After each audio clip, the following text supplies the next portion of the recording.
Hi everyone. Welcome back to Dave's Math Channel. Today I'm going to talk about mathematics, the language of science. So this is going to be a pretty long video. I'm going to basically go through pretty much the whole history of science and how math was involved in pretty much all of our scientific knowledge, which is a big part of all the knowledge we have about the world. I won't say it's all the knowledge we have about the world because science can't explain everything in the world, I don't believe. I also believe in spirituality. I think there's a lot of things we know about the world through, I wouldn't say so much religion, but at least through spirituality. I don't think science is the only way of obtaining knowledge about the world, but it's a big part of it. And mathematics is the language of science. So I can't underestimate the importance of mathematics and what we know about the world. And without math, we'd basically still be in the dark ages. So be thankful for math.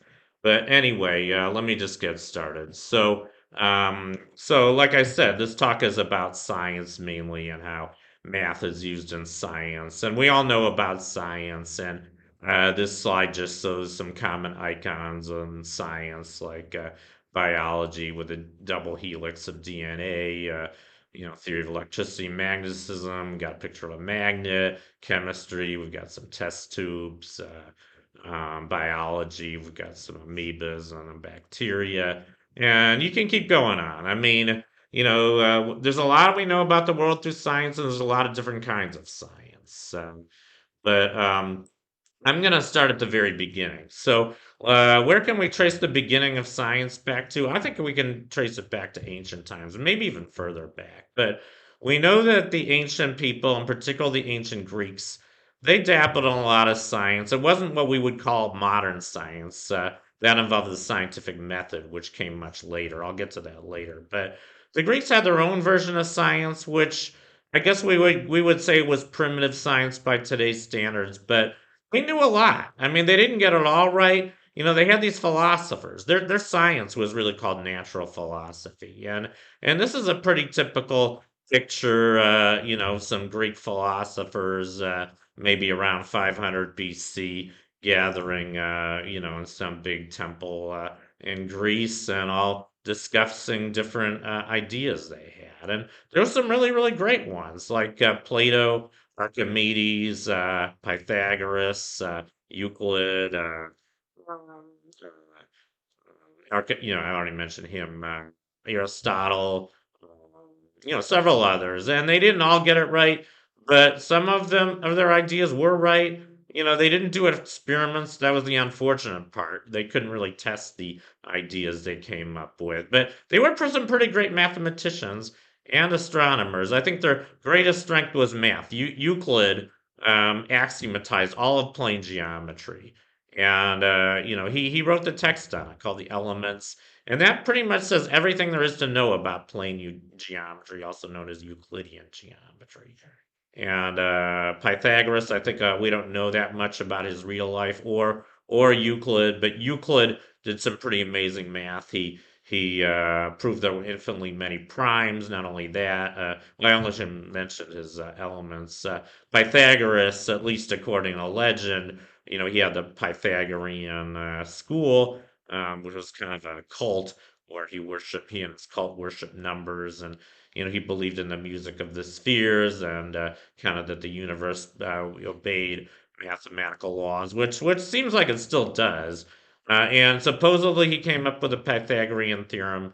I don't know if he really did or not, but the Pythagorean theorem is arguably the most important mathematical result there is. A squared plus b squared equals c squared, or a, b, and c are the sides of a right triangle. So anyway, that I think is enough about the ancient Greeks. But then that it wasn't just ancient Greece; it was ancient Rome, and like I mentioned, astronomy. I think astronomy was probably the most advanced science among the ancient people. And this shouldn't come as much of a surprise because in ancient times or even in primitive times, what did people have to do at night? I mean, most of them spent a lot of time outside. Particularly primitive man. I don't think they even had dwellings in primitive times, or a lot of them didn't. So they would gather around in their tribe and look at the night sky and see all the stars moving around the sky. And they noticed some patterns, and they noticed that most of the stars, the things we would call stars today, didn't seem to move relative to each other. And they became known as the fixed stars. They're not really fixed, but they're, for all practical purposes, fixed because they're so far away that their motion is indetectable for us, at least with our eyes. There were these other moving objects, heavenly bodies that became known as planets. I guess they were also called wandering stars. And there were seven of these heavenly bodies that seemed to move with respect to the fixed stars. The five planets besides Earth that were visible with the naked eye, namely Mercury, Venus, Mars, Jupiter, and Saturn. The Earth wasn't considered a planet; it was considered the center of the universe. I think that was the main thing the ancient people got wrong. They were very egocentric, and it's not too much of a surprise that they thought the Earth was the center of the universe. I mean, it seems like it, right? Because we're all on Earth. And it's kind of hard to imagine not being on Earth, especially in ancient times when people didn't even travel more than a few miles away from where they lived. So, the Earth seemed like it was infinite, and it seemed like the center of the universe, and it seemed like it was flat. So it was kind of natural for the ancient people to believe all this stuff, you know. But for I guess for better or for worse, they did think the Earth was the center of the universe. And Ptolemy, he kind of came up with a model of I guess you could call it the whole universe. It was really mostly just the solar system, but he came up with a model. It was written in a book called Almagest, which was basically everything that was known about the heavenly bodies. This was the first century AD. This was in ancient Rome, and he was based on very very detailed observations of all the heavenly bodies. Like I said, they knew the stars seemed like they were fixed, but the wandering stars, the planets, had this complicated motion that he modeled very well. I think he did a pretty good job for his day. They had very detailed mathematical models of how the planets seemed to move in the sky. And of course, they did, yeah, the ancient people thought that they revolved around the Earth, but in very, very complicated ways involving epicycles and all this stuff. And, the model worked pretty well. And it survived almost 2,000 years until Copernicus, when he was the first to suggest that the sun instead of the Earth was the center of I guess he thought the universe. Now we know it's the center of the solar system. But his model really wasn't all that much better. I mean, I think the only real change he made was replacing the Earth with the sun. Otherwise, it was I think it was almost just as complicated as Ptolemy's model. It still involved epic cycles and a lot of stuff. I'll get to more of that later. But anyway, this is, I think, what the greatest scientific achievement of ancient times. There was a guy named Eratosthenes, an ancient Greek. He not only hypothesized that the Earth was round, which it is, but he even did an experiment to measure how big it was. I mean, I think this is amazing. He did this in 240 BC. And it's a pretty simple experiment. I mean, so he reasoned that, he thought the Earth was round, and he thought, if it's a sphere, which it basically is, within less than 1%, he decided, he figured that, the sun, he knew that the on the summer solstice, June 21st, the sun was at its zenith. It's high, I guess, its most northern place in the sky, or highest part in the sky in the northern hemisphere. And he knew that the angle of zenith, where the sun was in the sky, would vary depending on your latitude, how far north you are. And so he decided, well, why don't I go to two different locations? And he chose Alexandria as his southern location, and Syracuse as his northern location, about 500 miles north of Alexandria. And he measured the difference on the summer solstice of the angle of the sun at its zenith. And he measured that angle, and it was approximately 7.2 degrees. And then he knew how far north Syracuse was of Alexandria. He used stadia as his units. Today we use miles. It's about 500 miles. And from that information, he just used some simple circular geometry to reason that the size of the Earth was approximately 25,000 miles in circumference, which it is. And he was only off by maybe 1 or 2%. And this was in 240 BC. Pretty amazing. And the sad thing about this is, to me, is that this was forgotten for almost 2,000 years. I mean, I'll get more into that later, but anyway, um, so what else can I say about ancient times? They had some pretty amazing architecture. And of this picture, of course, is the Great Pyramids of Giza in ancient Egypt. I've actually been there and seen them. They're pretty amazing. I mean, and for most of human history, for most of history since they were built around 2500 BC, I guess 4,500 years ago, about these were the tallest man-made structures in the world. I believe until I think it was until the Eiffel Tower. So most of human history, until about less than 150 years ago, these were the tallest man-made structures in the world. Um, and pretty amazing that they were able to build these things. I know a lot of people today think they were built by aliens, extraterrestrials. I don't believe that for 1 minute. I think it was slave labor. I don't want to get into that. Keep in mind that for most of human history, most people in the world were slaves, especially in ancient times. So I think the pyramids were built by some horrible slave labor in ancient Egypt. But they were built, and they were the tallest structures in the world for most of human history. And what's remarkable about them to me, it's not so much how tall they were, but it's also the fact that they had this almost perfect geometry to them. I mean, if you measure their base is an almost perfect square aligned with northeast southwest almost perfectly.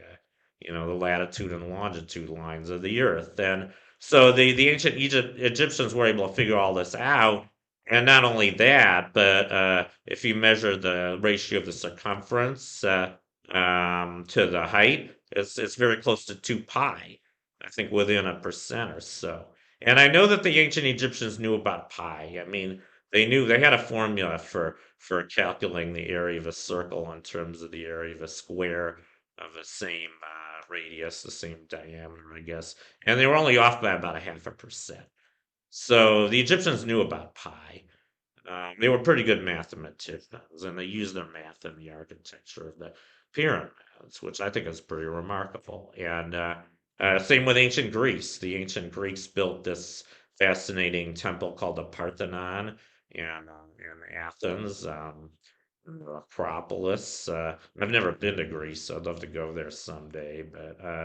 But they use the golden ratio, which is about 1.618 in their architecture of the Parthenon. If you measure the length of the short side of the base, you take the ratio of that side to the height, you get a number that's very close to the golden ratio. And I don't think that was a coincidence because the ancient Greeks did know about the golden ratio. So, and then Rome, of course, the ancient Romans were really great architects too. And one thing I mentioned the philosophers in ancient Greece. Ancient Greeks had great philosophy, great, I guess you would call that theoretical knowledge these days. The Romans had more practical knowledge. They weren't as great philosophers, but they were pretty damn great engineers. And I think they used a lot of the ancient Greek knowledge practice in their architecture. They built, these big arches, and they combine the arches to form magnificent structures like the Colosseum shown here in Rome. This was built about 2,000 years ago, and it even had a retractable dome. And they had some pretty other amazing engineering. They had big aqueducts to get all their water. They had even underground plumbing, I believe, and um, they did some pretty amazing stuff. And like I said, this was about 2,000 years ago, and they probably had to know some math to be able to do all that. And then Even the Middle Ages, there was some pretty amazing architecture. I don't know how this was done. I know that the Middle Ages was a pretty bad time in European history. I mean, for one thing, at the start of the Middle Ages, around 500 AD, there were these nomadic, um, you know, I guess kind of tribes or war gangs who basically destroyed the Roman Empire. Vandals, the Goths, and the Visigoths, and just about all the ancient knowledge was lost for several centuries in Europe. But that's how the Middle Ages got started. Eventually, they stole back some of the knowledge from during the Crusades. You know, some of Aristotle's old knowledge, but they were able to build these amazing cathedrals, and I don't even know how they did it. I mean, I guess they retained all the architectural knowledge that the Romans had. They even improved on it. They had these big flying buttresses, and they had kind of cross beams inside these cathedrals. They basically improved upon Roman architecture to build these things. And I think the tallest of these cathedrals were about 400 feet tall, which is just shy of the tallest of the Great Pyramids. Pretty amazing they were able to do that. But they really didn't have much math in the Middle Ages in Europe. I mean, almost like I said, almost all the ancient knowledge from ancient Greece and ancient Rome was destroyed. The Library of Alexandria was destroyed, and they had to kind of steal back some of the knowledge that they lost.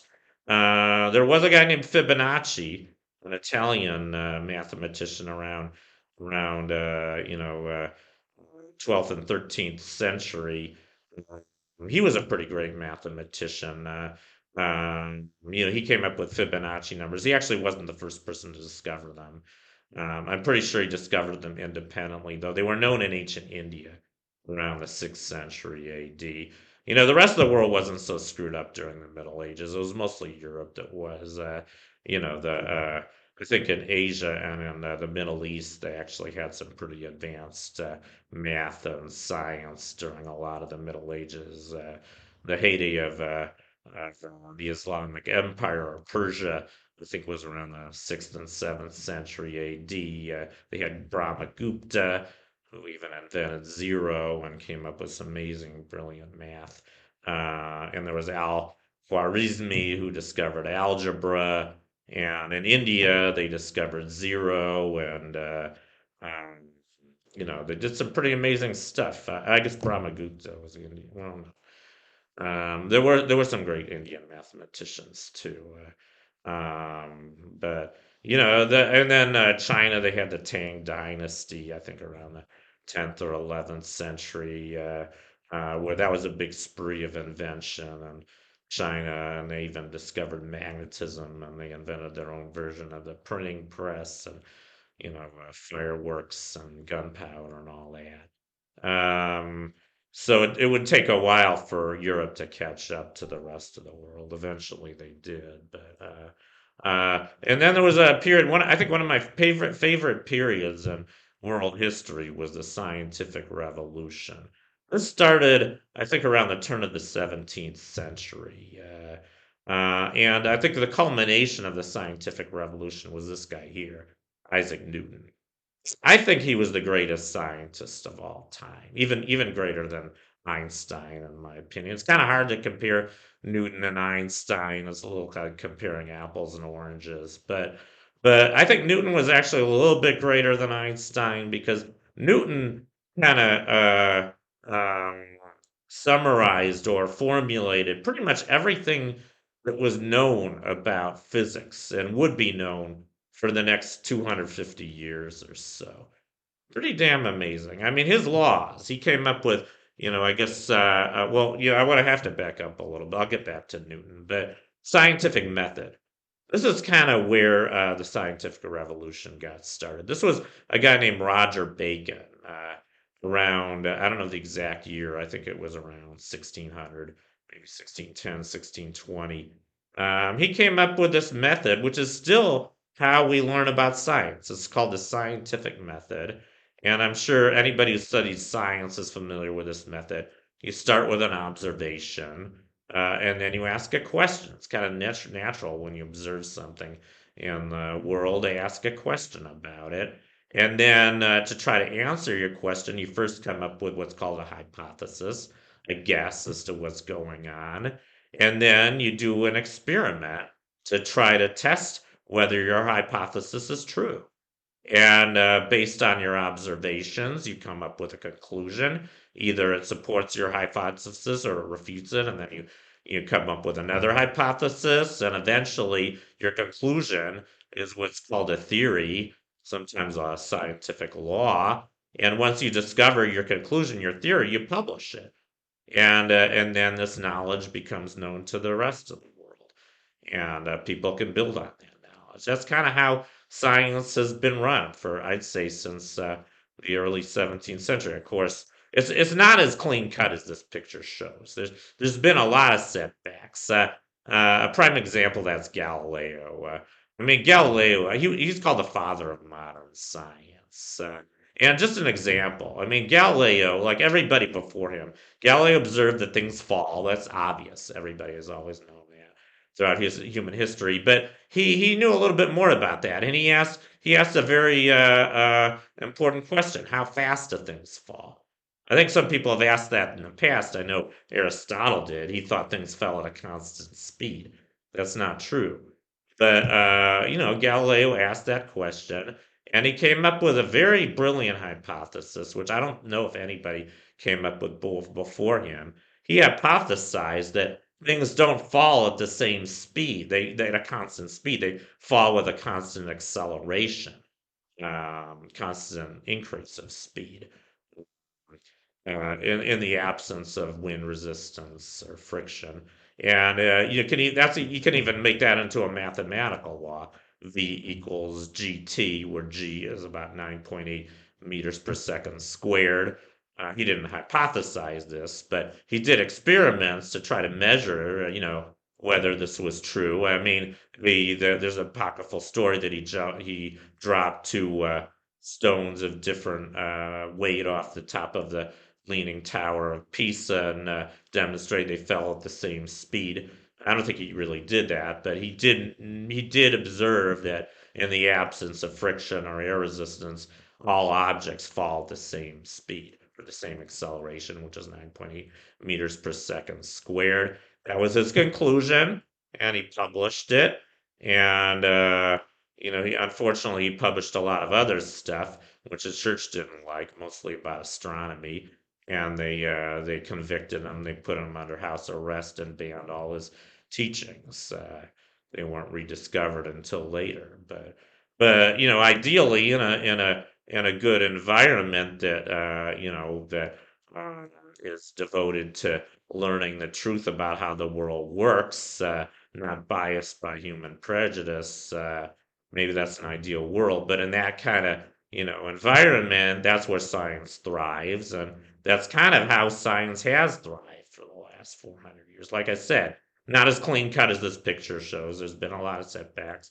There's been a lot of wrong ideas, and been a lot of personal prejudices, and there've been a lot of unfortunate consequences of that. Not just Galileo. I can think of several others, but for the most part, that's how science has advanced. So anyway, that's a scientific method.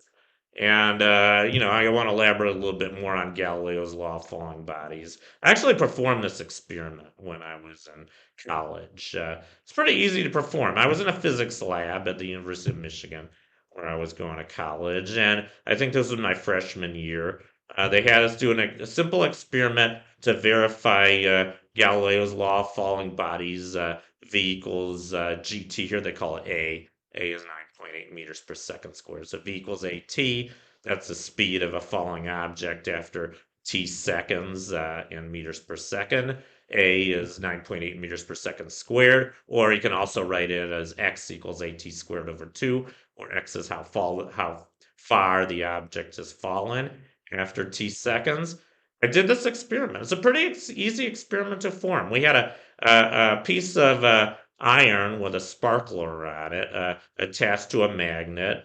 We let go of the magnet and we let the thing spark, and we let it fall all the way to the ground from a height of about 2 meters, and then we took the piece of paper that the spark had left marks on this piece of paper.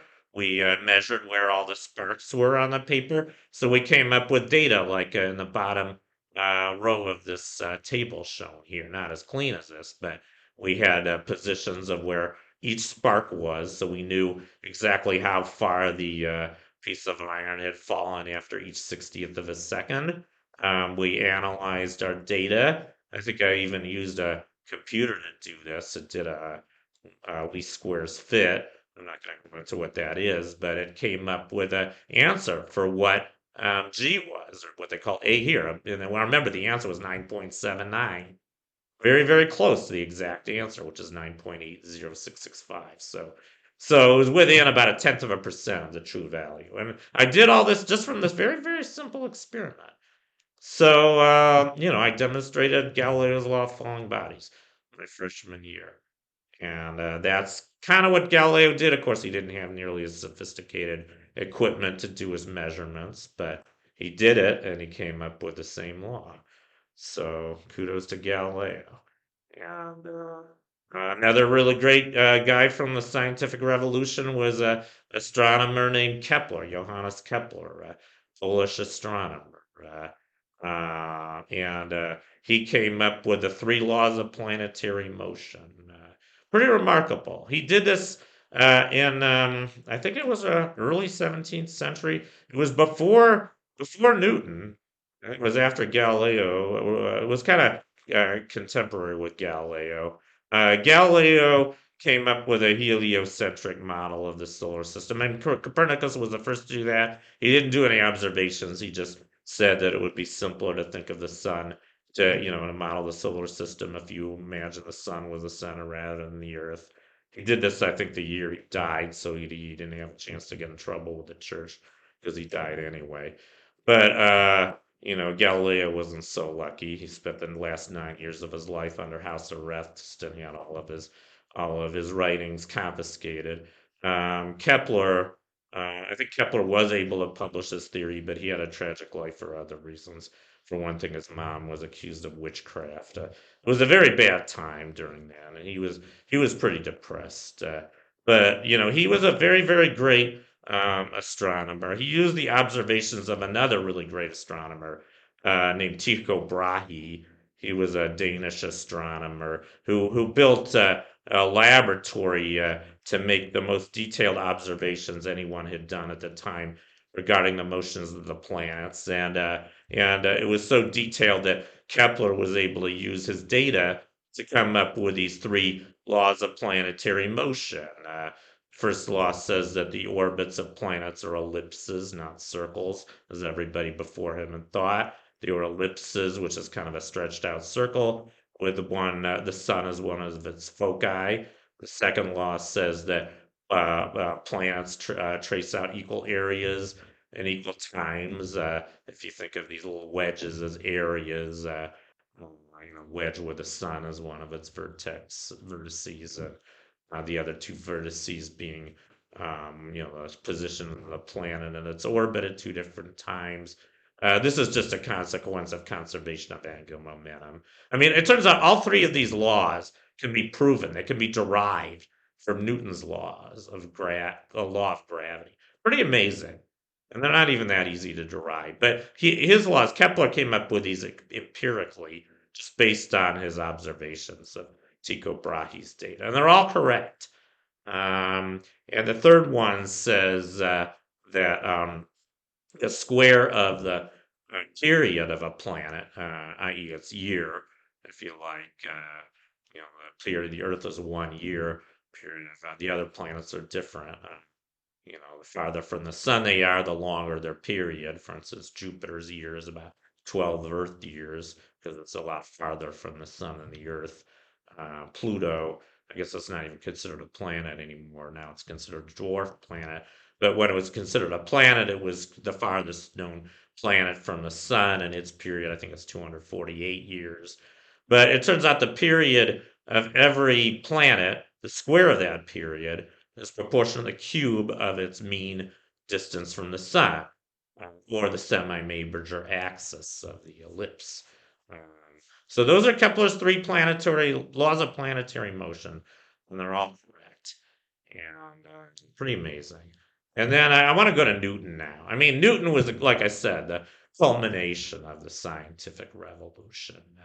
And in my opinion, the greatest scientist of all time. Newton was amazing. I mean, he came up with these three laws of motion. Uh, and they are all mathematical laws. They're written in a way that doesn't look like they're that mathematical. But you'll see in law two, there is a formula here. F equals ma, force equals mass times acceleration. What that basically says is that an object with a mass m will accelerate at a rate a that's equal to F over m, where F is the force, that you apply to it. It's a vector equation. And law one is actually a consequence of law two. If F is zero, then A is zero, which means that it'll either, if it starts at rest, it'll stay at rest, or if it's in motion, it'll stay in motion with the same velocity, because you're not applying any force to it. The third law, the law of action and reaction, is pretty well known. For every action, there's an equal and opposite reaction. That is just a consequence of conservation of linear momentum. So they're all mathematical laws. And that's just the laws of motion. And Newton came up with another very, very important law of physics known as the law of universal gravitation. So this is Newtonian mechanics in a nutshell. There's three laws of motion and his law of universal gravitation. That is what's known as classical physics. And that was basically all the physics that was known, except for electricity and magnetism, which came later. But everything that was known about objects that didn't have electric charge or no magnetic fields, everything that was known was basically summarized by these two laws of Newton, which survived for like 250 years, and they're all published in his book, The Principia, which is one of the most famous books of all time. He didn't publish it until like 20 years after he discovered all this stuff. I don't know why he waited so long to publish all this, but he did. But I'm glad he did, because that became our physics, and it survived for 250 years, and it even survived after Einstein. I mean, I think the press was very irresponsible when Einstein discovered his theory of relativity, which modified Newton's laws. They did not replace them. There were newspaper articles after Eddington did his observation of the bending of starlight around the sun. That wasn't predicted by Newton, but was predicted by Einstein. They said Newton overthrown, which I think was really terrible. They said that because he was not overthrown; he was just modified. They're approximately true. Newton's laws are approximately true if you assume speeds are slow compared to the speed of light. Uh, you know, and gravity is weak. But which is most of everyday life. I mean, for most practical purposes, Newton's laws work just fine. So Newton was pretty amazing. Then I guess the next big development in physics. I said that Newton's laws survived for 250 years, but that wasn't the end of physics. Even before Einstein, there was a thing called electricity and magnetism. The history of the science of electricity and magnetism is really fascinating. Electricity was actually known by the ancient people. I mean, the ancient people did rub, I guess, glass with cloth, and they discovered that cloth picked things up. They knew about static electricity. I think the name electricity even comes from ancient Greece, but they didn't have a science about it. They didn't know what it was. I think the first person that turned it into a science was Benjamin Franklin, who had the guts to fly his kite in a thunderstorm and discover that lightning was electricity. He was the first person who kind of turns electricity into a scientific theory. He even came up with a convention for positive and negative electric charge, which was a little bit unfortunate because it turns out electrons, which are the main charge carrying particles that we deal with, turn out to have a negative electric charge according to his convention. But he didn't really quantify the theory I think the first person to do that was a physicist named Coulomb around the turn of the 19th century. And he came up with a quantitative law of how charged particles work called Coulomb's law. It's written at the bottom of the slide, F equals K Q1 Q2 over R squared. And I think you guys should notice something interesting. Look at this formula and look at the previous one I showed. They have the exact same form, but they're different forces. I mean, this law, Newton's law of universal gravitation, applies to the gravitational force. As there's actually four known forces in the universe: gravitation, electromagnetism, strong and weak nuclear forces. I think since the 19th century until maybe the mid 20th century, there were only two known forces: gravity and electromagnetism. And the laws pertaining to both of those two forces just turn out to have the exact same form. Newton's law for gravity and Coulomb's law for electromagnetism.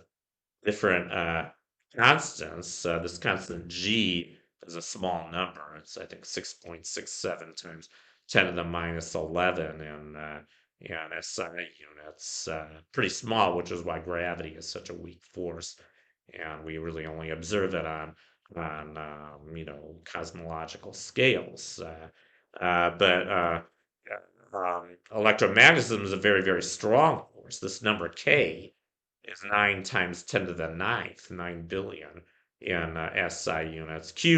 The Q's are charges. They're different quantities that give rise to the electric force. This is electrostatic force, by the way.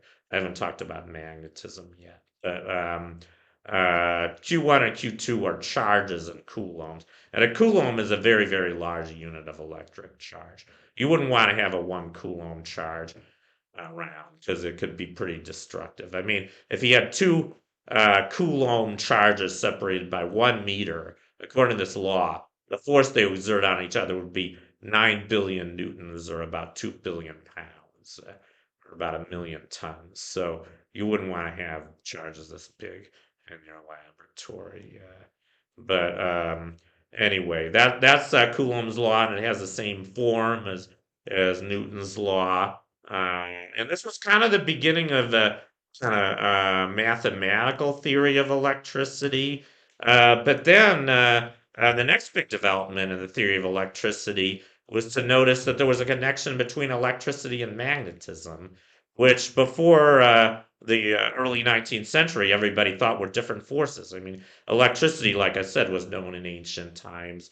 Magnetism was discovered later, I believe, in China around 1100 AD, and it became the basis for navigation with a magnetic compass, um, um, which was later discovered in Europe and led to their exploration of the world. Um, but Ampere, there's the thing called Ampere's law. I think it was actually a guy named Oersted who first discovered Ampere's law, which basically says that if you have a current, an electric current, which is just really moving charges, charged particles moving along a wire of metal. And metal has a property that electrons can move in them.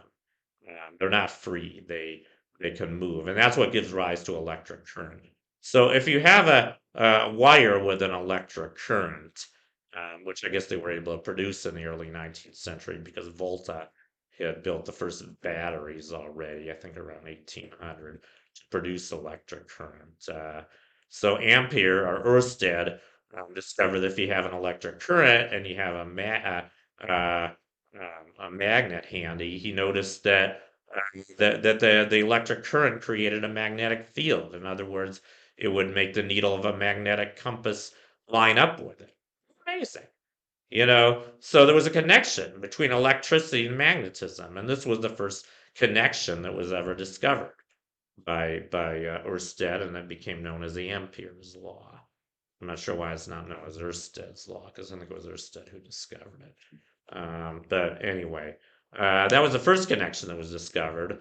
And then another guy named Faraday, about maybe 20 years later, I think in 1832, he discovered kind of the converse of Ampere's law. He discovered that if you moved a magnet through a coil, which is like a loop of wire, if you have a changing magnetic flux through a loop of electric wire, it would induce current in the wire. So you could use a magnetic field, a changing magnetic field, to produce an electric current. And this has become the basis for the generation of electricity. Faraday is responsible for how we developed electricity in our society. Pretty amazing, I think. And this is the mathematical law governing that theory. Unfortunately, Faraday was not a mathematician. He was very bad at math. He left it to another guy named Maxwell, James Clerk Maxwell, very famous Scottish theoretical physicist who was a really excellent mathematician. Maxwell, I mean, these are some of the four of the most amazing mathematical equations I've ever seen in physics. I think Maxwell was kind of the Newton of the theory of electricity and magnetism. I mentioned how Newton kind of summarized everything that was known about mechanics. With his three laws of motion and his law of universal gravitation. Maxwell kind of did the same thing with electricity and magnetism. He came up with these four equations. He didn't come up with them in this form, by the way. That was another guy named Heaviside. Heaviside, I think, was one of the guys who invented vectors. These are vector equations. So differential equations. They're pretty complicated equations, but you can write these on a T-shirt, which a lot of people have done. And these four equations explain everything there is to know about the classical theory of electricity and magnetism. Pretty damn amazing, if you ask me.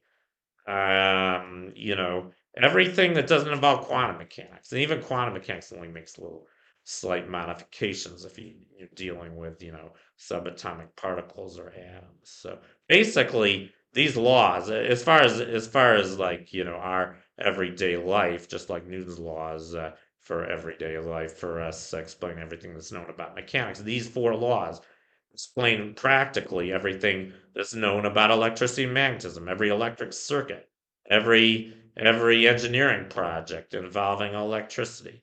You only have to know these four equations. If you know these four equations, you can derive everything else. Pretty amazing. And that wasn't the end of the story. For a long time, it kind of was. I mean, I guess, first it was Newton's laws of mechanics, and then Maxwell's laws of electromagnetism. Both of those theories were so successful, and Maxwell discovered his equations, I think, in 1864. So for the next 30 years or so, I'd say until the 1890s, this was pretty much everything you had to know about physics. This was everything that was known about physics. And it was, most people didn't even imagine there was anything else left to know. And as a matter of fact, there was a very famous physicist named Lord Kelvin, a British physicist. He said in 1894, I'm not sure if I can get this quote exactly right. He said, uh, we know basically everything there is to know about physics, and the only thing left is more and more precise measurement. Uh, Pretty bold statement, but he was very, very wrong. I'm kind of glad he was. He was also pretty vain, but uh, but that was proved wrong very dramatically around the turn of the 20th century. There were some problems in physics that people weren't able to explain. Uh, Most of them concerned quantum mechanics. I'll get to that later. But there was, the next really brilliant development came from none other than Albert Einstein, who I think was second to Newton in terms of being probably the second greatest scientist of all time, in my opinion, or at least the second greatest physicist. I mean, Einstein was just revolutionary in a way that I can hardly even fathom. I mean, Einstein, he turned physics on his head, in my opinion. He asked some very bold questions when he was very young, like what would the world like if you rode on a beam of light? And he knew about Maxwell's equations, and he knew there was a problem with it, even as a teenager. He knew that Maxwell's equations were incompatible with Newton's laws, or at least he figured that out. And he wrote four groundbreaking papers. Actually, I think two of them were on relativity. He came up with the theory of relativity. to fix these problems with Newton's laws. And these are four important consequences of his theory. The first one is an equation for time dilation. There's this factor in the denominator, 1 minus square root of 1 minus v squared over c squared. 1 over square root of 1 minus v squared over c squared is usually written as lambda, and it's called the Lorentz factor. So, and it's a number greater than 1. It's equal to 1 if things are not moving, and it's very close to 1 if things are moving slow compared to the speed of light. But it approaches infinity as your speed approaches the speed of light. So what that means is that the first equation says that if you're measuring time intervals, if you're measuring how much time passes um, according to a moving observer, time appears to slow down by this factor. So you could travel across the galaxy and back within your own lifetime.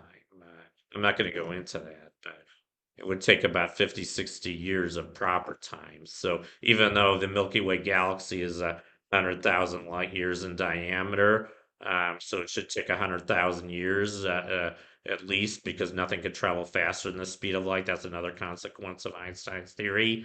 Yeah, 100,000 years would appear to pass by on Earth, but you could still do it within your lifetime because you would only experience about 60 years. And that's if you accelerate at the most 1g. So you wouldn't even have to, experience horrible force of gravity. You could. I've done this calculation, and you could travel across the Milky Way galaxy within your own lifetime if you had a fast enough rocket, powerful enough rocket to do it. Unfortunately, if you ever came back to Earth, it would be 100,000 years later on Earth. Probably wouldn't want that. But that's one consequence, time dilation. The second consequence is length contraction. And it's the same factor that's involved, the Lorentz factor. What the second equation says is that if you have a moving object moving close to the speed of light, it gets shortened in the direction that it's moving by the same factor. It gets compressed, if you like, or squashed in that direction. The third equation is actually a generalization of Einstein's most famous equation, E equals mc squared. It's not exactly E equals mc squared. There's still this Lorentz factor in the denominator. It's really E equals gamma mc squared. There's two ways you can interpret this. You can either say E equals mc squared is an approximation that's only true when things are traveling slow compared to the speed of light. That's true if m represents the rest mass. But if m is what they call the relativistic mass, then, the relativistic mass is gamma m. So if you're using relativistic mass, it's still true that E equals mc squared. So it kind of depends on what you want to fix. The last equation is just the equation of relativistic momentum. According to classical physics, P is mv, but again, there's a Lorentz factor in the denominator. So this is kind of special relativity in a nutshell. And then I can't resist showing the equation E equals mc squared. I already did a video on this equation. This is Einstein's most famous equation, which basically says that energy and matter are equivalent. A small amount of mass, which is a measure of how much matter there is in something, is equivalent to a huge amount of energy because of this factor c squared, the square of the speed of light. This was dramatically demonstrated in 1945 when the invention of the atomic bomb, which released a huge amount of energy, nuclear energy, due to a small amount of mass being converted to energy. I don't go into that anymore. You can watch my video on E equals mc squared, which I made a few weeks ago. But that is Einstein's most famous formula, and it's a consequence of his special theory of relativity. But not only did he come up with a special theory in 1905, he came up with a much bigger theory called the general theory of relativity, which, as the name implies, is a generalization of a special theory. And the general theory is a much, much more complicated theory and involves tensors. Einstein didn't even know enough math to do all the math to come up with this equation. He needed help from a mathematician friend of his named Friedman, I believe, and I think Hilbert almost discovered it too. But Einstein beat him to the punch by a few weeks, so Einstein got credit for it. But here's Einstein's field equations, which I think is one of the most beautiful equation or set of equations in physics. Again, just one equation or maybe one set of equations, depending on how you interpret it. But basically, it says G mu nu. That's the what's known as Einstein curvature tensor. I'm not going to go into what tensors are, but it's a measurement of how curved space and time are. There's a thing called space time, which is space and time combined into one manifold, which is basically the structure of the universe. And it's saying that the curvature of a given point in space and time is proportional to this quantity T mu nu, which is called the Maxwell energy stress tensor, which is basically just the measure of how much matter and energy, it's the density of matter and energy at a given point in space time. So what this equation is saying basically is that the amount of curvature of a point in space time is directly proportional to the amount of matter and energy at in that same point. And the constant proportionality is this factor 8 pi capital G over c to the fourth. This capital G is Newton's gravitational constant. It doesn't really have anything to do with G mu nu. And the c is the same, the speed of light. So that's just the constant of proportionality. And I think Archibald Wheeler summarized this equation really well. It's a very, very difficult equation to understand, but he said it. He said matter and energy tell space time how to curve, and space time tells matter and energy how to move. That's the way you should think about this. So, gravity, the fact that things fall on Earth, or the fact that things accelerate due to gravity, is really just a result of the curvature of space time. And conversely, uh, the the curvature of space time is a result of how much matter and energy there is. Pretty amazing. So I think that was Einstein's greatest accomplishment, actually, coming up with these field equations, which he discovered in 1915, and were eventually verified by Eddington in 1919. He was the guy I mentioned earlier who measured the bending of starlight around the sun during a solar eclipse, and was the first, I guess, experimental physicist to verify Einstein's theory of general relativity. Um, so kudos to him and kudos to Einstein. That wasn't the end of the story. I mean, the 20th century was a very, very productive period in theoretical physics and experimental physics. The next big breakthrough in physics was quantum mechanics, and quantum mechanics is an amazing theory. I mean, it's a weird theory because things behave very, very different than we expect they do on a atomic or subatomic scale. There's some very weird consequences of quantum mechanics, which I don't really want to go into. But this equation, these two equations on this slide, these are what are known as the time-dependent Schrodinger equation. And Schrodinger, there were two main guys who kind of formulated our theory of quantum mechanics. It was Schrodinger and Heisenberg. They both came up with equivalent formulations of the same theory. They used very different methods, but they came up basically with the theory of quantum mechanics, which is governed by this equation known as the Schrodinger equation. It involves this thing psi, which is called the wave function. I'm not even going to go into what that is, but it's kind of a weird equation, but it basically explains how atoms and molecules work and stuff like that. What goes on the atomic scale. And there was another guy named Dirac. He came up with a relativistic version of Schrodinger's equation. The problem with Schrodinger's equation is that it does not take into account special relativity. It only works, it's only really true if you're considering things that are moving slow compared to the speed of light. But once you get near the speed of light, you have to modify the theory. That's exactly what Dirac did.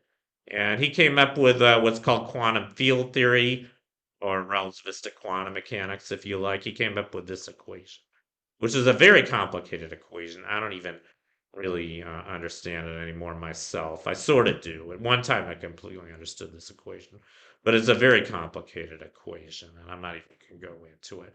But just the best thing you can know about it is it's a generalization of Schrodinger's equation, which is also a very complicated equation. I do understand that one, but I kind of forgot how to interpret this one. I guess I am getting older, and I'm not quite as sharp as I used to be. I'm sure if I spent a few months, I could probably relearn the Dirac equation, but I don't feel like doing it right now. And then that wasn't the end of the story. There was what became known as the Standard Model of particle physics. A lot went into this theory. One thing that went into it was quantum field theory, developed by Dirac. But that theory got modified by three guys who discovered quantum electrodynamics (QED). That included Richard Feynman, as well as Julian Schwinger and Tominaga. I forget his first name.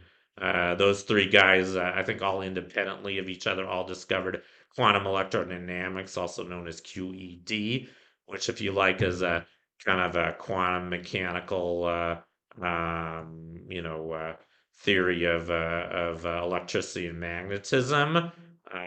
And then there was also a guy named Gelman, an Israeli theoretical physicist who discovered quarks and came up with a theory of how quarks behave, known as quantum chromodynamics or QCD, also involves gluons. And that theory became the standard, also electroweak theory. I'm not going to get into the weak force, but there was a guy named Glashow, I think also Salam and Weinberg came up with the electroweak theory governing the weak force. And if you combine all those theories, you get this thing called the Standard Model of particle physics, which is a pretty amazing theory because this was developed, I think, during the 1970s, and theory it survived. It still pretty much has survived. I mean, we're starting to see some places where it doesn't quite work. This is very recent. I think maybe 5 years or so ago, there were some experimental physicists at Brookhaven who discovered some places where this model fails. In particular, it fails to account for the anomalous magnetic moment of the muon. But it's a very small failure, but it is a failure, which means that there's other physics that still hasn't been discovered that needs to be taken into account in addition to the Standard Model. But I'd say for about 50 years, from about 1974 maybe till about 2020, this model was the model explaining everything there was to know basically about particle physics. Even though it was such a successful model, most physicists weren't really happy with it because it was an ugly theory. It involved a lot of equations and it had 19 free parameters, 19 numbers you just had to put in by hand. There was no explanation of where they came from. And I guess most physicists weren't happy with that. I wasn't either. I studied this stuff when I was in graduate school. And also, it doesn't say anything about gravity. I mean, there are kind of two theories of the universe. I guess there still are. There are two big theories of the universe right now. They're not even really that incompatible with each other. There's just Einstein's theory of general relativity, which explains pretty much everything there is to know about gravity and big things in the universe, like stars and galaxies and planets. And then there's the Standard Model of particle physics, which explains small things, elementary particles. And they're not compatible with each other, unfortunately. Nobody has figured out how to unify these two theories. So now we have two theories, two kind of incompatible theories of the universe. One governing small things, the other governing large things. Nobody's figured out how to put them together.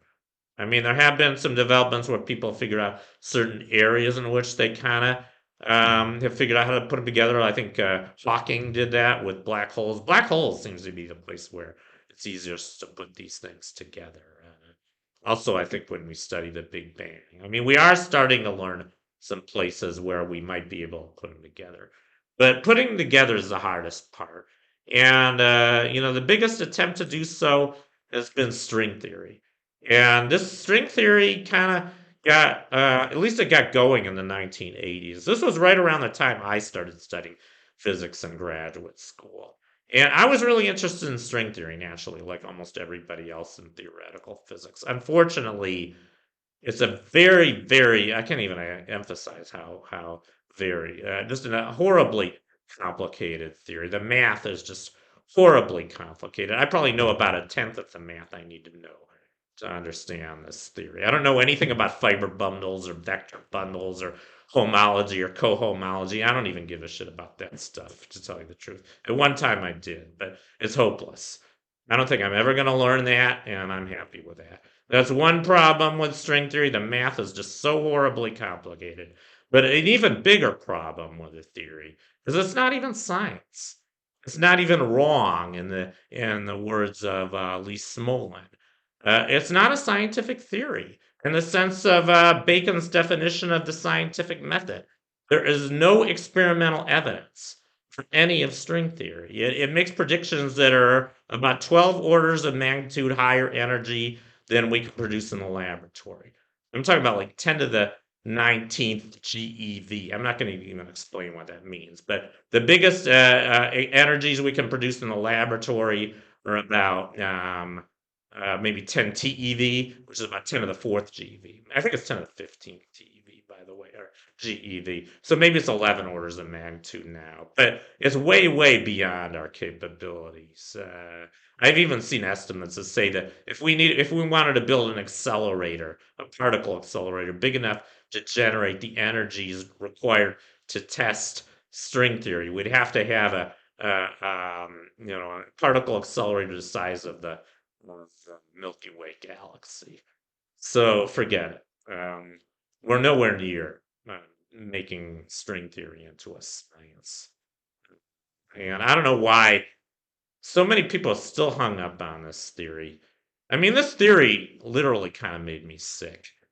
I was in graduate school in physics in the 80s, and I wanted to discover the unified field theory. That was kind of my dream. That's been the dream since Einstein. That's kind of the holy grail of physics. But nobody's discovered it. And the most hopeful candidate for discovering it is this string theory nonsense. I mean, I guess there's also loop quantum gravity, which is kind of a rival theory to string theory. But I don't think we're anywhere near discovering the unified field theory this way, at least. Maybe there's another way to do it that we haven't thought of yet. But string theory, forget it. I don't think it's even science. And I think most physicists today are better off just dropping it because I don't think it's really going anywhere. And I hope I haven't insulted anybody by saying that. I probably have. But I got sick. Like I said, I got sick trying to learn Sikh. There were other things going on with me that were bad too. But I ended up having a nervous breakdown and being hospitalized for a month in 1989 after trying to learn string theory for about 5 years. That was a big part of it. Another part, I was still virgin, and I was very depressed because I didn't have much experience with women yet. Thankfully, I'm not anymore. But it was a very bad time for me, and I have string theory in part to thank for that. So anyway, um, yeah, and what else can I say about math and science? I think I'm done with physics, by the way. I've kind of exhausted physics to its limit, so I've gone through the whole history of physics. But physics isn't the only science. I'd say it's the most exact science. It's the most mathematical science. It's probably the closest to pure math. But math is used in every science. I mean, I don't think science today would be science without math. And why am I saying that? Because every branch of science, it doesn't matter what it is, even how soft it is. I mean, there's a lot of other branches of science besides physics. There's astronomy, chemistry, geology, biology, psychology, sociology, economics. Those are all branches of science. I've gone from kind of the harder ones to the softer ones, but they all involve math. And they wouldn't be science without math. And where does the math come in? It comes in statistics. If you're going to do any experiment in science, you have to be able to measure things. And measurement involves numerical quantities. And the way you test your theories is you apply statistics, studying your data, which is all numerical. And a good example of that is this thing called the normal distribution or the bell curve. And I think anybody who studied science kind of knows this. There's It looks like a bell, this bell curve. There was a guy named Gauss, a famous early 19th century mathematician, who discovered the form of this curve. And it basically just says, most random distributions in science have this form. There's even a theorem called the central limit theorem that explains that. But when you do when you're doing your measurements, you see how many standard deviations from the mean your data lies, and you can do what's called hypothesis testing. So you can throw out data that's too many standard deviations away from the mean, because you expect that most of your data is going to be about two standard deviations from the mean. Two standard deviations, this area. I mean, this first area, the darkest region, is the farthest one standard deviation from the mean. That's about two-thirds of your data, 68.3% more precisely. Then two standard deviations is already 95.4%. That's only 1/20th of your data lies outside of this, and people do hypothesis testing at the two standard deviation cutoff. That's not very rigid, but most of the time your data is within two standard deviations. But if you're more, if you're trying to be more strict in your cutoffs, you can go up to higher number of standard deviations, five standard deviations, which is usually used in physics. That already cuts out all data except for like 1/millionth. So the probability of being more than five standard deviations away from the mean is less than 1 in 1 million. And that's actually how Brookhaven was able to determine the standard model. Isn't the end of the story, because the deviations they found in their measurement of the anomalous magnetic moment of the muon that I mentioned earlier, that was like 5.4 standard deviations away from the mean, which means that in order for the standard model to still be true, the probability that they would have found the data they did is less than 1 in 1 million. So I think they're pretty confident that the standard model is not the end of the story, which I think is really exciting because it needs new physics to be discovered, like I said earlier. But yeah, so like I said, statistical analysis is used all over the sciences. But let me just kind of go through some other sciences. I think one of the hardest after physics is chemistry, and what I find fascinating. Here's the periodic table of the elements, which I think most of you have probably seen. This was discovered by Mendeleev, I think, in 1867. Pretty neat. I mean, it kind of groups the structures of different elements and along, the properties of different elements into this table. And when he came up with this, it was just based on some, experimental data using atomic weights. It turns out atomic number is actually more fundamental than atomic weights. But the remarkable thing about quantum mechanics, which I mentioned earlier, is that you can actually derive the form of this table from quantum mechanics. And what that really means is that chemistry, at least in principle, all of chemistry is reducible to physics, to quantum mechanics. And there was even a paper in 1927. I don't know who came up with this paper. I think it was Wolfgang Pauli. And he called his paper The End of Chemistry. And Pauli actually discovered electron orbitals, I believe. He came up with something called the Pauli exclusion principle, which electron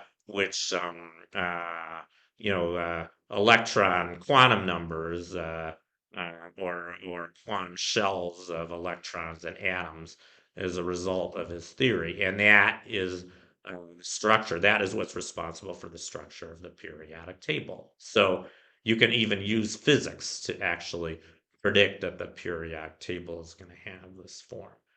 Pretty amazing, you know. So yeah, now chemistry is reducible to physics, at least in principle, and biology too. And it's kind of funny because I never really liked biology that much for when I was in school, because the kind of biology I learned in school was mostly taxonomy, plant and animal classification. And I never liked that stuff. It was Linnaeus who came up with a system: kingdoms, phylums, classes, all that. Now going down to genuses and species. That's how we classify different kind of animals and plants. But It's kinda ad hoc, it's not really how I think of science, it's kinda like stamp collecting. It's not quantitative, really, it's just a way of organizing things, and I never really liked that in science. I prefer math, and I think ultimately, I think every scientific theory, once it involves math, I think it becomes a lot more exciting, at least to me. But that's what happened with biology. Gradually. I mean, I think the first place math started appearing in biology was the discovery of genes by Mendel, Gregor Mendel. He was a monk, I think, and he grew peas. He noticed that peas had like seven different genes he identified. Some of them were dominant, some of them were recessive, and he did data on crossbreeding different types of pea plants, and he discovered basically the laws of heredity involving, dominant and recessive genes, which was a quantitative theory, and he did statistics to back it up. I think he fudged his data a little bit, but he basically discovered the law of genetic inheritance, and he kind of empirically discovered the existence of genes. But I think the milestone discovery in biology was the discovery by Watson and Crick of DNA and RNA. I don't know if they discovered RNA, but they discovered DNA, which is this double helix shown in the middle left, which I think pretty much everybody knows about. And I think DNA has got to be one of the most fascinating discoveries in the history of science that I know of. I mean, think about it. This double helix, this DNA molecule, which is a really, really big molecule, by the way. I think it has something like a billion rungs on this ladder. It's a double helix with like a billion pairs of mashed up amino acids. And the amino acids encode all the genes in every living thing on Earth. Pretty damn amazing to me. And what's even more amazing, this was 1953 that Watson and Crick discovered this. And they basically reduced biology to chemistry. And since chemistry is reducible to physics, like I said earlier, they reduced biology to physics. And, there's one more thing I want to say about DNA before I get off this slide.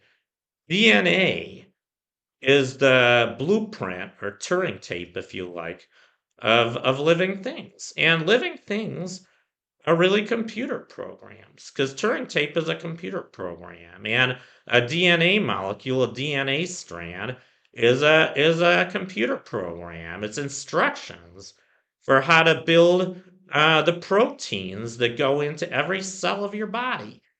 So just think about that. Every DNA molecule in your body is a set of instructions of how to build it. Pretty damn amazing to me. And that's not even the end of the story. This was 1995. This picture here is a picture of the human genome. This was another real milestone in physics. This was done in 1995, not even 30 years ago. I mean, this is also, I think, one of the greatest scientific discoveries of all time. I don't know if anything as great as this has been discovered since, except for maybe gravity waves. That was another great one, 2015. But this has got to be at least the biggest discovery in biology. So not only did we know about DNA, but by 1995 we were able to completely map out the human genome. And what the human genome is, we have 23 pairs of chromosomes in our body. Each one of us does. They're all paired up, including the X and Y chromosomes, which are kind of different. They're the sexual chromosomes. But you got these, I guess, 46 chromosomes or 23 pairs. And there's a total of about 100,000 genes in our body, and they've all been identified. And they've all been identified exactly where they are on every chromosome of our body. And this picture shows that. This is a map of every gene, every genome in the human body. Pretty damn amazing. We know every gene in the human body and what it does and how they're all connected to each other. Pretty amazing. Yeah. So I just thought I'd throw that out there. And one more equation I want to talk about. This is the last one I'm going to mention. And I know this has been a very long video, but I just can't resist mentioning this last equation here. This is called the Black-Scholes equation. This is an equation in economics. And before I get into this equation, I just want to say something about economics. I kind of listed the sciences from the hardest to the softest. I'm going to list them again. I think physics is the hardest science, is the closest to math, to pure math. After that, I'd say maybe astronomy and chemistry. And then after that, I'd say probably biology. And then after biology, I'd say the softest sciences are kind of the psychology. Uh, and now we're getting into kind of primitive sciences because we really don't know that much about them yet. So I'd say every other science I'm going to mention here, I'd say is kind of a primitive science, psychology. And that's not even as primitive as sociology or economics.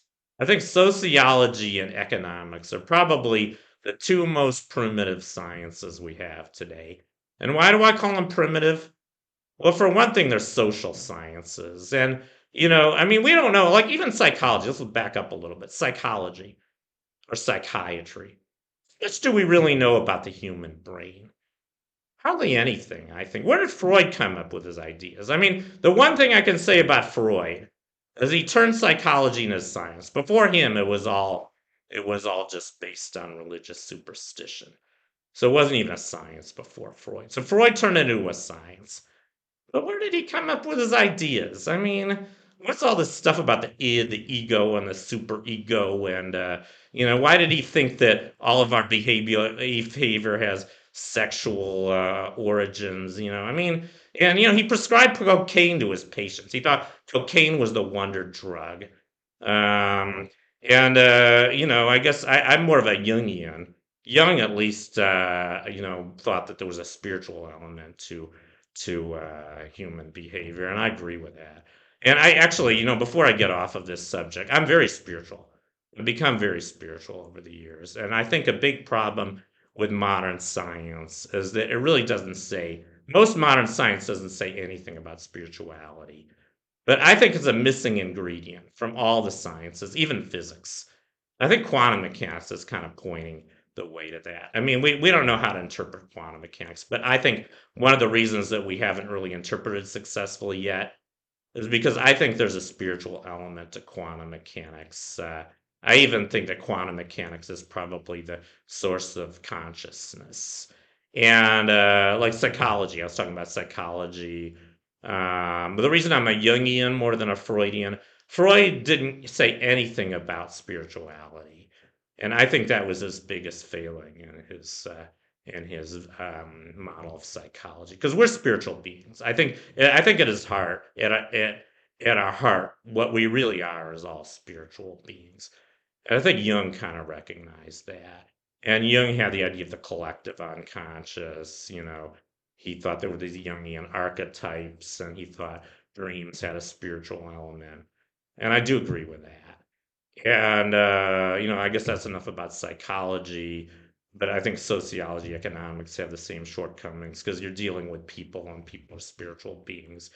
And, economics, kind of a weird area of science. I don't understand it very well myself. I never really studied it in detail.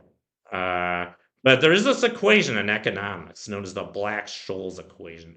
It's a very complicated equation. It's a second order differential equation. And these are actually pretty common in science. Physics involves a lot of second order differential equations, like the wave equation or the heat equation. They seem to be pretty common in science. I don't know why. But this is also a second order differential equation. This quantity S, I think S stands for value of derivatives. This is an equation for derivatives, not derivatives in calculus, but derivatives in economics, which are, I think they're like things you can invest in. They involve shorts. Uh, I do know a little bit about this. I know about shorts. Shorts are basically when you bet on stocks failing. There's a movie called The Big Short, which I think conserved this equation actually.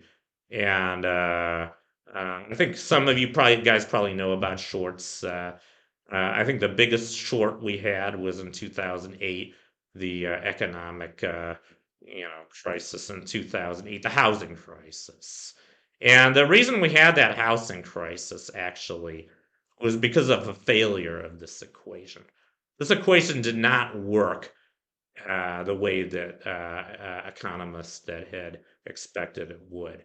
I mean, it worked most of the time. This equation was successful enough that it allowed a lot of smart investors in these derivatives to make fortunes with this equation. But it broke down. I don't know exactly why it broke down or how it broke down, but this equation got misused. And I don't know the full story, but I know that, I mean, probably a lot of you know more about this than I do. I know that the banks got involved. There were all these low mortgages they were offering these people who wanted, didn't have a lot of money. They were trying to buy homes and they were taking these really low mortgages to buy these houses they couldn't afford. And the equation broke down to the point where the people who bought the houses couldn't afford them. The bank couldn't afford to give them, let them keep their mortgages, and they foreclosed on their houses. And a lot of people lost their houses. And first, it was a housing crash, and then it became a stock market crash, and it was very disastrous. And the end result was that the U.S. government, had to bail out the banks who were responsible for this with American taxpayers' money. Very unfortunate. But that was because of the failure, at least partly because of the failure of this equation.